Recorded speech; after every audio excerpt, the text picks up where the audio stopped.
might be as close to an Oscar as I'm ever going to come, so I do want to thank my parents for all of their support and for coming here.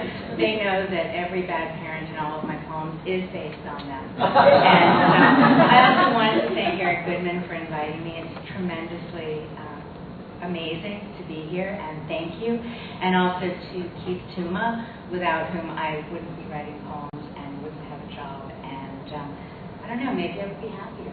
So I'm going to read this first poem. Is this okay? Can you hear me okay? All right. One of my biggest interests in life, thanks to my mother, is true crime.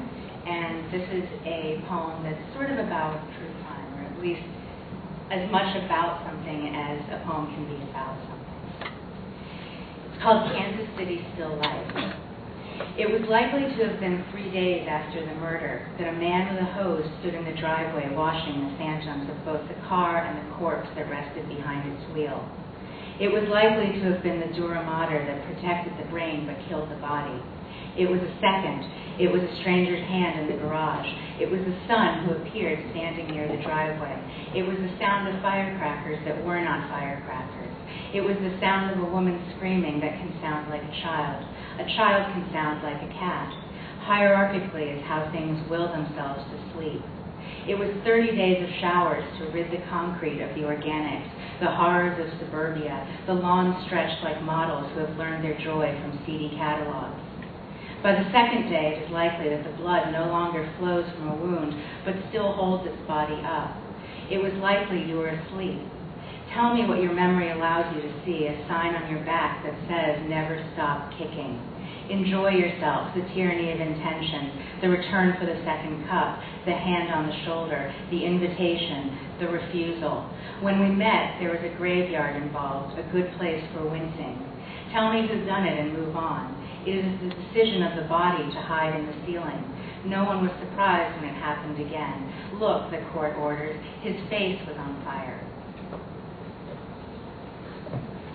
Sometimes my students in Florida, when I give them an assignment, they'll say, oh, are you going to do it too? And I say, no. Why would I? But then I thought, maybe that sounds snotty, right? So I decided that I would sort of try one of them, which was to write a poem based on a headline. And I thought this would be a good one to read here because it was a headline from the Cincinnati Enquirer. So if anyone knows where the Clay-Wade-Bailey Bridge is, I would love to know. But this was a headline that said, car rolls off Clay-Wade-Bailey Bridge. And what of the driver trapped between metal and more metal, metal and water, water and time?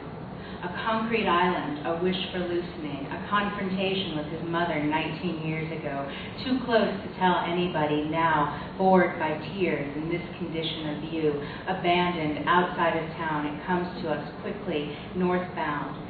Think of it as a loop bound to a tunnel, cautioning an electric cathedral, weakness, a hip bone resting against what you call a tree seen near water. Imagine yourself named. Listen to yourself shutting both up and down. Imagine yourself remembering daylight savings for once, only better. Your only knowledge is one of desire, and now it can be just. You forget to breathe, and this, look, moving, this does it for you. Icicle lights, fountain gates, pressurized air locks more than enough you into you. A shrapnel soldier who only wants to go back is worth that trouble. Think of this, oblique and finite, rushing in as though water could change to pears and honey. If it's me you're here for, say so, Cincinnati. Listen, if you were beautiful, there'd be no need for this.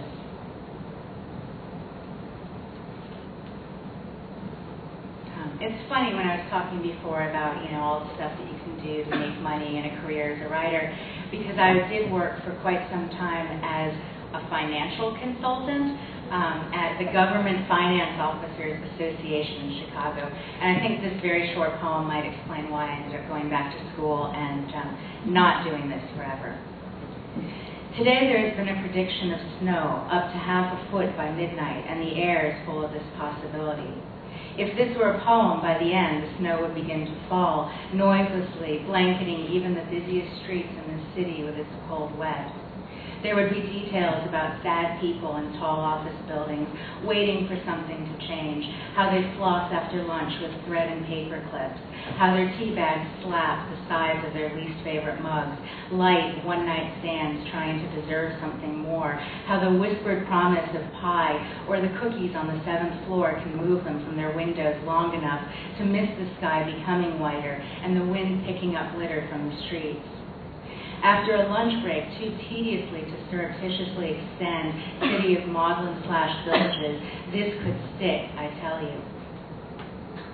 And it's true, I thought Cookie must be a person because someone ran by my office. Cookie's on the 7th floor, and I thought, it must be really exciting. I thought it was a stripper or something. But it was literally Cookie.